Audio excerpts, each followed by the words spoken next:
Hai Sobat Rebahan, selamat datang di channel hiburan kabar bahan. Admin akan membacakan kelanjutan sebuah cerita novel yang sangat menarik, yang sangat seru, yang sangat menghibur, yang sangat membuat kita penasaran jika tidak mengetahui cerita kelanjutannya, yang sangat layak untuk diikuti dari awal hingga akhir. Sebuah cerita novel yang berjudul The Story of Yi-Chen. Tetapi sebelum melanjutkannya, pastikan kalian sudah subscribe channel ini dan aktifkan lonceng notifikasinya agar tidak ketinggalan jika admin upload video terbaru. Jika kalian menyukai cerita seperti ini, jangan lupa like. Jika berkenan, share juga ke teman lainnya agar teman-teman lainnya juga mendapatkan informasi dan hiburan di channel ini. Baik, kita lanjutkan di part ke 353 bertepatan dengan bab ke 1681. Si Jiyu terluka lagi karena sikap Yi-Chen. Dia menatap ke sisi wajah Yi-Chen, menggigit bibir bawahnya dengan keras. Tidak bisa berbicara lagi, berbalik dan langsung meninggalkan halaman bersama kakaknya. Kedua kakak beradik itu segera pergi keluar. Su Jipei berbisik, "Jiyu, apakah para ninja tadi dikalahkan oleh pemuda itu dengan tangan kosong?" Su Jiyu berkata dengan serius, "Dia bukan seorang pemuda, dia dermawan." Su Jipei langsung mengangguk, "Ya, baiklah, dermawan. Jadi para ninja itu dikalahkan oleh dermawan itu dengan tangan kosong?" "Ya," Su Jiyu berkata dengan serius, "Aku belum pernah melihat orang yang begitu kuat. Ini pertama kalinya." Su Jipei membuka mulutnya dan berkata, "Akan lebih bagus jika dia bisa masuk ke dalam keluarga Su kita dan diperalat oleh keluarga kita." "Mustahil." Su Jiyu menggelengkan kepalanya. "Dermawan itu memiliki sikap yang angkuh. Dia pasti tidak akan bisa diperalat oleh orang lain. Selain itu, dia mungkin penguasa tertinggi dari keluarga Shizong yang tersembunyi. Dia mungkin tidak akan memperhatikan keluarga Su." Su Jipei berkata dengan kesal, "Benar juga, Hup," berkata dermawan itu. Tampaknya mungkin kita akan Tanpanya mungkin kita akan mati di Kyoto." Setelah itu dia dengan cepat melanjutkan perkataannya, "Oh, Jiyu, cepat telepon aja. Kita diculik kali ini. Keluarga pasti telah mengirim banyak para master. Kemungkinan ayah juga akan datang. Kita harus memberitahu ayah bahwa kita sedang di Kyoto. Selain itu, minta ayah untuk membunuh bajingan Matsumoto Yoshito. Aku benar-benar tidak menyangka bajingan inilah yang telah melakukan hal buruk di belakangnya." Sujiyu langsung mengangguk dan mengeluarkan ponselnya. Pada saat ini, semburan api tiba-tiba muncul di belakangnya, mengubah malam gelap gulita menjadi merah membara. Sujiyu dengan cepat berbalik dan melihat gedung berlantai 2 di mana dia hampir mati barusan dipenuhi api menyala yang mengamuk dalam sekejap. Bangunan kayu yang terbakar membuat suara retakan kayu lalu meledak, hampir mirip seperti suara petasan dengan salju tebal, membuat suasana seperti tahun baru Imlek. Su Jipei menyentuh dagunya dan bertanya kepada Su Jiyu, "Jiyu, apa menurutmu pria ninja itu sudah mati?"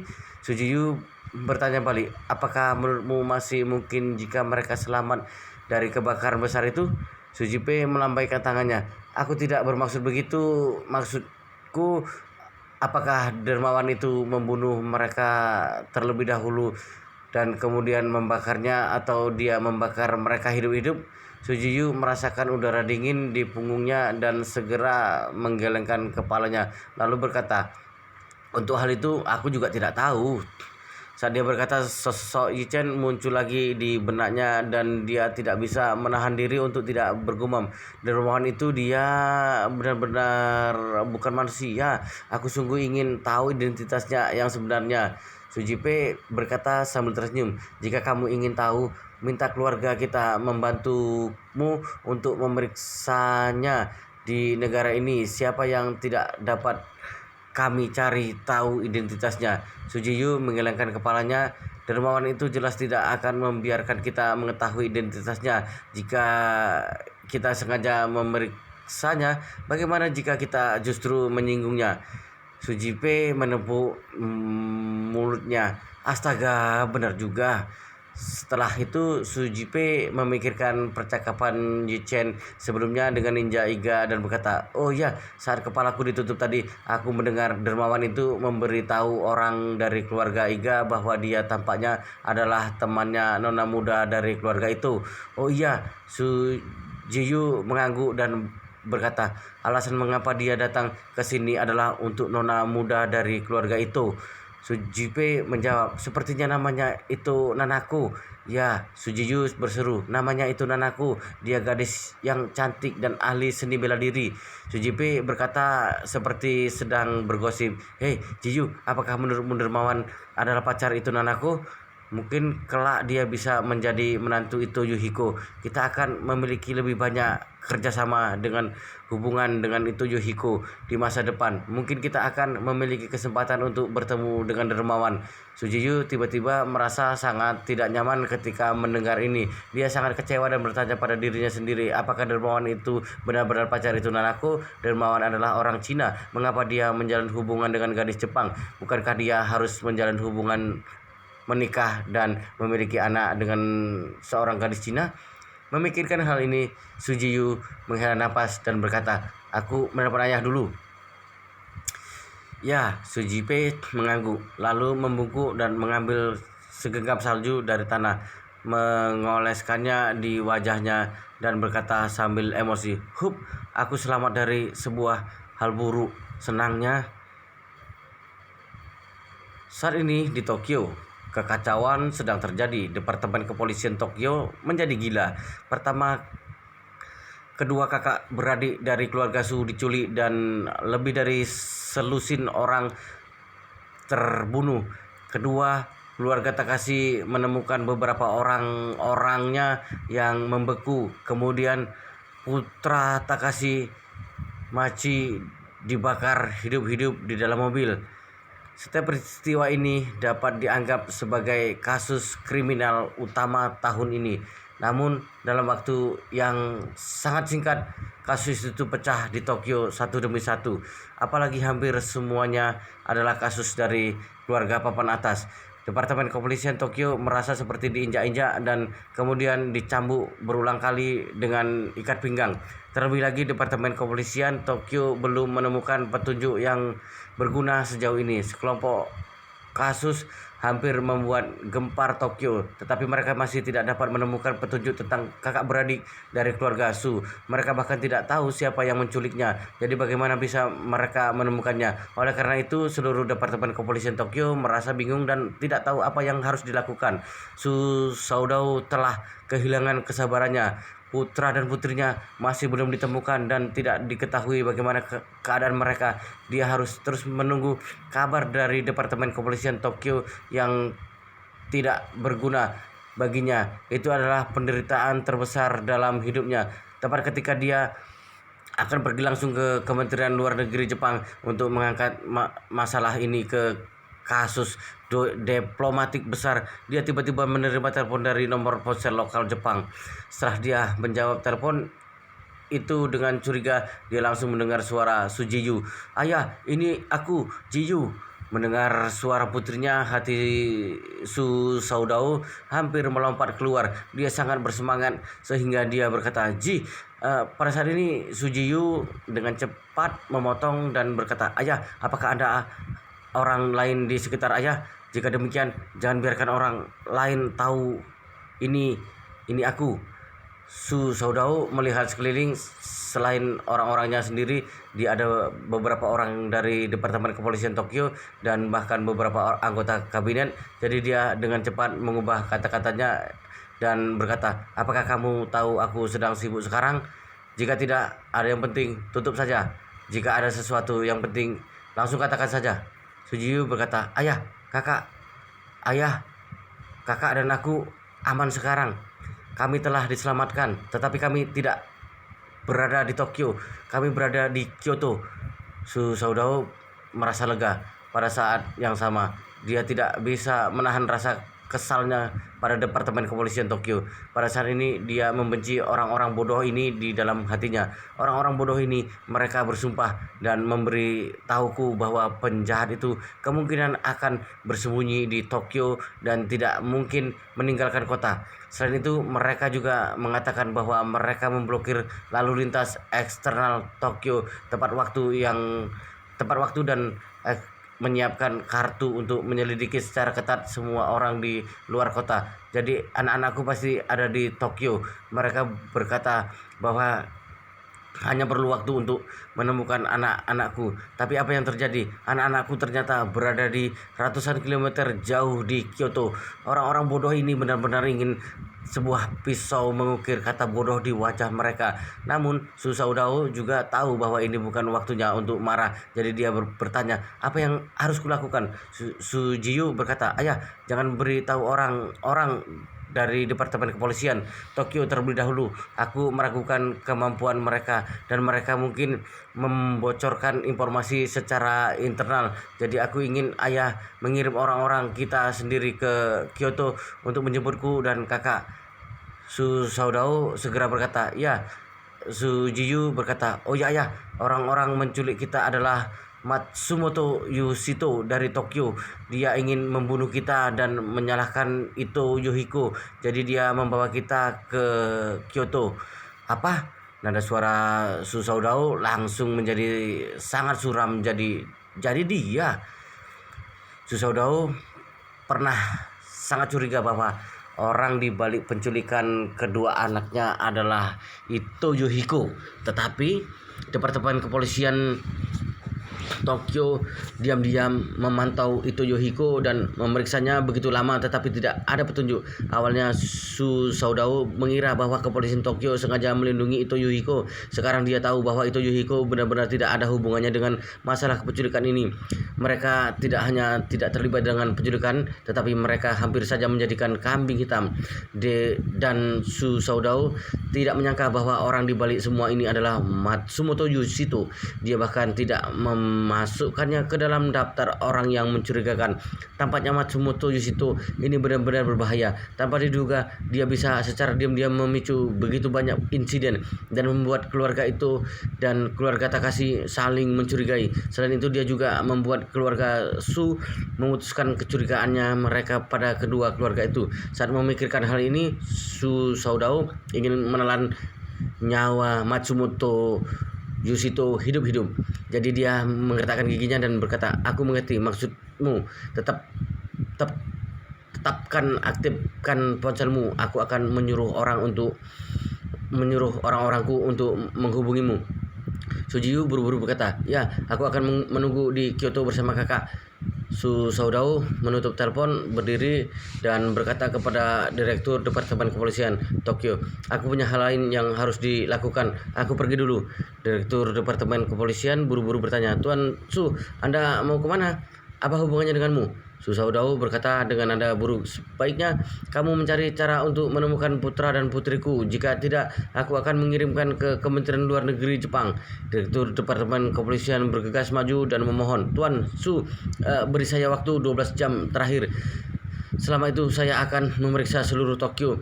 Saya akan menemukan putra dan putri tercinta Anda. Setelah itu dia menambahkan, Tuan Su, sebenarnya bahkan jika Kementerian Luar Negeri Jepang tahu, mereka masih akan menyerahkan kasus ini ke Departemen Kepolisian Tokyo. Lagi pula Kementerian Luar Negeri Jepang bukanlah lembaga penegak hukum dan mereka tidak memiliki tenaga kerja yang hebat untuk melakukan hal ini.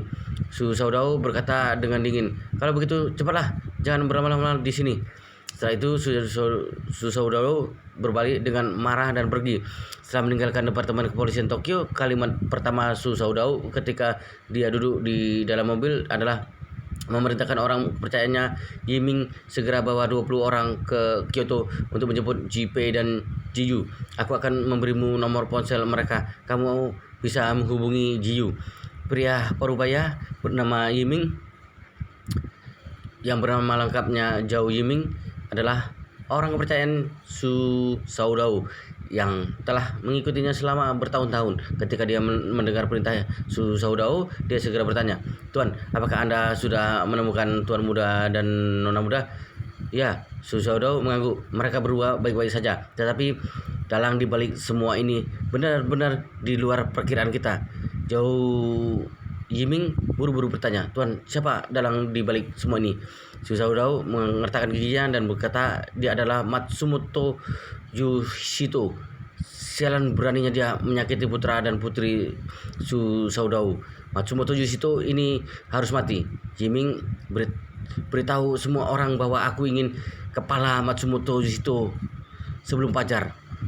Zhao Yiming tampak ketakutan dan segera berkata, baik tuan, saya akan memberi mereka perintah sekarang. Susaudau menggosok pelipisnya dan berkata, perintahkan salah satu perawat kami terbang ke Osaka sekarang. Setelah kamu menyebut Jipe dan Jiyu di Kyoto, kamu dapat langsung mengirim mereka ke Osaka dan membiarkan mereka pulang dengan pesawat untuk perawatan. Aku akan mengambil alih masalah ini di Jepang. Baik. Dalam beberapa menit, hampir 100 meter dari keluarga Su di Tokyo diam-diam berhenti mencari Su Jipe dan Su Jiyu. 20 dari mereka pergi langsung ke Kyoto larut malam dan 80 sisanya mulai berkumpul di kediaman Matsumoto Yoshito. Matsumoto Yoshito tidak tahu bahwa dia dalam bahaya. Dia melihat waktu dan menyadari bahwa jam menunjukkan pukul 10 malam. Jadi dia mengeluarkan ponselnya dan menelpon Ninja Iga. Menurut rencana dia akan meminta Ninja Iga membunuh kakak beradik itu sekarang dan kemudian menyembunyikan mayat keduanya di kediaman keluarga itu setengah jam kemudian. Kemudian setelah menunggu dengan sabar selama beberapa jam, saat mayat mereka mulai dingin, dia akan memberikan petunjuk ke Departemen Kepolisian Tokyo secara anonim. Dengan begini, besok pagi itu Yohiko akan hancur. Setelah itu Yohiko hancur, hanya ada Takashi Machi. Sekarang Takashi Machi sedang berkabung dalam rasa sakit karena kehilangan putranya. Dapat dikatakan bahwa ini adalah waktu yang paling rentan. Dia bisa mengatur penyergapan untuk membunuhnya di pemakaman Takashi Eiji. Matsumoto Yoshito memikirkan hal ini dalam benaknya, tetapi suara operator langsung terdengar di telinganya. Kenapa aku tidak bisa menghubungi Ninja Iga? Matsumoto Yoshito langsung mengerutkan keningnya. Bukankah aku sudah memberitahunya sebelumnya? Dia harus selalu memastikan bahwa ponselnya tetap aktif dan kita dapat berkomunikasi satu sama lain tepat waktu. Apa yang terjadi? Jantung Matsumoto Yoshito tiba-tiba berdegup kencang dan berpikir dalam hati, Ninja Iga seharusnya tidak ada kecelakaan kan? Tapi seharusnya tidak. Mereka membawa kakak beradik itu sampai ke Kyoto. Mereka tidak mengetahuinya. Departemen Kepolisian Tokyo sudah lama tidak menemukan petunjuk apapun. Bagaimana bisa ada kecelakaan? Tidak masuk akal. Akan terdengar logis jika mereka ditemukan di rumah keluarga itu dalam keadaan mati setelah diculik keluarga itu. Tetapi yang menjadi masalah adalah mereka tidak mendapatkan perintah untuk membunuh kedua kakak beradik itu. Jadi mereka tidak dapat memutuskan untuk membunuhnya tanpa perintah. Jadi ini mungkin tidak dapat dipertahankan sama sekali. Jadi apa yang terjadi di Kyoto? Matsumoto Yoshito yang selalu percaya diri dan mengira strategi yang dia susun berjalan dengan baik, tiba-tiba jatuh ke dalam keraguan diri yang kuat. Pada saat ini tidak hanya Matsumoto Yoshito tetapi Takashi Mechi yang baru saja kehilangan putranya juga tidak dapat menghubungi orangnya. Takashi Mechi telah memerintahkan agar ninja dari keluarga Kobayashi yang menyergap di Kyoto membunuh Ito Yohiko terlebih dahulu dan merekam video pembunuhannya. Kemudian dia akan menggunakan video ini melihat itu Yohiko yang tersiksa dan melihatnya mati dalam kesakitan yang luar biasa. Namun ninja dari keluarga Kobayashi tidak pernah memberinya jawaban. Dia menelpon untuk menanyakan tentang kemajuannya, tetapi teleponnya tidak dapat tersambung sama sekali. Dia telah menelpon orang-orang yang berada, tetapi tetap tidak ada yang menjawab. Melihat bahwa semua panggilan tidak dapat tersambung, Takashi Mechi melemparkan ponselnya ke tanah dan berteriak dengan marah, "Sialan! Sialan! Bukankah ninja dari keluarga Kobayashi tidak terkalahkan? Kenapa mereka menjadi sampah akhir-akhir ini?" Sebelumnya Kobayashi Masaki yang dan yang lainnya menghilang tanpa alasan. Pada akhirnya mereka ternyata ditemukan membeku dikirim kembali. Sekarang sekelompok orang ini tidak memiliki berita apapun. Apakah mereka dibekukan lalu dikirim kembali? Anak buahnya buru-buru berkata, "Tuanku, master dari keluarga Kobayashi, apakah ada penculikan di rumah keluarga itu?" "Di mana asal penculikan sialan itu?" Takashi Machi berkata dengan marah. "Situasi di sana sudah lama jelas. Keluarga itu bahkan tidak memiliki ninja di Kyoto. Ada beberapa pembantu rumah tangga, pelayan, pengawal biasa. Bagaimana bisa mereka menculik keluarga Kobayashi?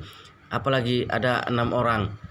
Setelah itu, Takashi Machi tidak bisa menahan diri untuk berbisik, "Apa yang terjadi di Kyoto?" Baik Matsumoto Yoshito maupun Takashi Machi tidak dapat memahami apa yang terjadi di Kyoto. Namun Matsumoto Yoshito jauh lebih pintar dari Takashi Machi. Ketika dia tidak bisa menghubungi Ninja Iga, meskipun dia tidak mengerti apa yang terjadi, dia secara tidak sadar akan menemukan bahwa kemungkinan besar ada kesalahan. Begitu dia memikirkan hal ini, dia segera memanggil seluruh keluarga Iga. Begitu dia mendapat jawaban, dia langsung bertanya kepada mereka tentang Ninja Iga. Tetapi orang-orang dari keluarga Iga juga tidak tahu tentang apapun yang terjadi di Kyoto. Mereka juga tidak dapat menghubungi Ninja Iga. Mereka juga tidak tahu apakah dia sudah mati atau masih hidup. Sekarang Matsumoto Yoshito benar-benar panik. Dia dengan gugup mondar-mandir di ruang tamu, mengerutkan alisnya dan bahkan tangannya yang memegang cerutu gemetar tak terkendali. Adiknya Matsumoto Ryosuke yang melihatnya sangat gugup segera menenangkannya. "Kakak, jangan panik dulu. Jika kakak panik, kami benar-benar tidak tahu apa yang harus dilakukan selanjutnya."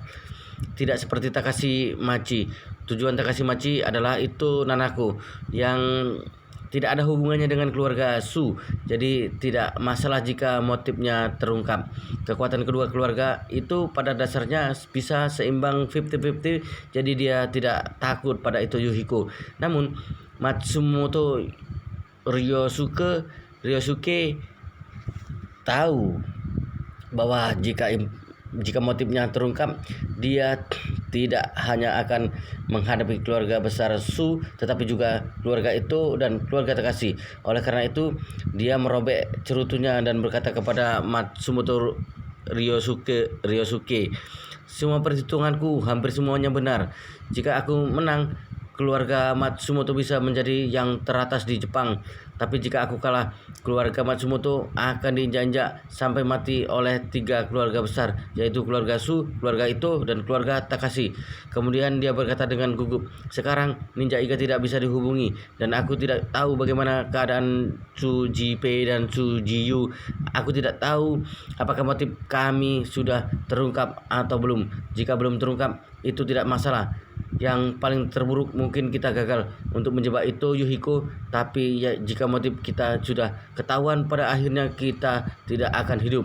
Matsumoto Ryosuke bertanya dengan cemas, "Kakak, kita tidak tahu apakah kami sudah ketahuan atau belum. Apakah kita hanya akan menunggu hasil akhirnya di sini? Bukankah tindakan kita terlalu pasif? Bahkan jika kami harus mati, kita harus menemukan cara untuk berjuang dan melawan. Kami tidak harus menyerah." Matsumoto Yoshiko berpikir sejenak, mengatakan giginya dan berkata dengan dingin, "Tentu saja kita akan melawan. Karena rencana pertama tidak jelas, ayo bertaruh pada yang kedua." Matsumoto Ryosuke bertanya, "Kakak, apa maksudnya bertaruh pada yang kedua?" Matsumoto Yoshito berkata dengan kasar, "Aku yakin motif kita pada keluarga Su belum terungkap. Dengan cara ini, kita akan melakukan yang terbaik untuk membunuh Takashi Machi dan Ito Yuhiko. Bunuh mereka dan kita akan memiliki kesempatan untuk menjadi nomor 1 di Jepang." "Apa? Membunuh mereka berdua?" Matsumoto Yoshike bertanya dengan bingung. "Bukankah kita akan berurusan dengan keluarga Su?" Matsumoto Yoshito menggelengkan kepalanya. "Berurusan dengan keluarga Su hanyalah angan-angan semu. Dengan kekuatan mereka, semua target ditujukan kepada kita. kita tidak memiliki perlawanan. Setelah itu Matsumoto Yoshito berkata lagi pula keadaan Takashi Machi sekarang pasti berada pada titik terlemahnya. Dia telah membunuh beberapa ninja dan kehilangan putranya. Sekarang adalah saat yang tepat untuk membunuhnya. Berikan perintah kepada keluarga Iga untuk mengirim beberapa ninja lagi untuk membunuh Takashi Machi. Bagaimanapun sekarang ninja dari keluarga Iga senasib dengan kita. Matsumoto Ryosuke bertanya lagi, bagaimana dengan itu Yoshiko? Bagaimana cara kita membunuhnya? Sepertinya dia tidak kehilangan kekuatan sama sekali. Matsumoto Yoshito menggertakkan giginya dan berkata, kalau begitu kita harus mengoceh dengan strategi. Pergilah untuk menculik beberapa anggota keluarga petugas polisi dari Departemen Kepolisian Tokyo dan kemudian paksa petugas polisi ini untuk datang kemari. Paksa mereka untuk memanggil itu Yoshiko kembali ke kantor polisi untuk membantu menyelidiki hilangnya kakak beradik dari keluarga Su. Selama dia meninggalkan rumah, kita memiliki kesempatan untuk memulai. Matsumoto Ryosuke bertanya lagi, kakak, bagaimana jika keluarga Su tahu tentang kita? Matsumoto Yoshito berkata dengan ekspresi sinis, jika mereka benar-benar tahu, maka kita pasti akan mati. Jadi mengapa kita tidak menarik Takashi Machi dan itu Yoshiko ke dalam masalah ini juga? Wow, luar biasa sekali guys, ceritanya sangat seru, sangat menarik, sangat menghibur, sangat membuat kita penasaran jika tidak mengetahui cerita kelanjutannya. Tetapi sepertinya di part ini, di video ini akan sampai di sini dulu, dan kita akan lanjutkan di video berikutnya di part selanjutnya. Pastikan kalian sudah subscribe channel ini dan aktifkan lonceng notifikasinya agar tidak ketinggalan jika admin upload video terbaru. Jika kalian menyukai cerita seperti ini, jangan lupa like, jika berkenan share juga ke teman lainnya agar teman-teman lainnya juga mendapatkan informasi dan hiburan di channel ini. Baik, kita lanjutkan di part berikutnya di video selanjutnya.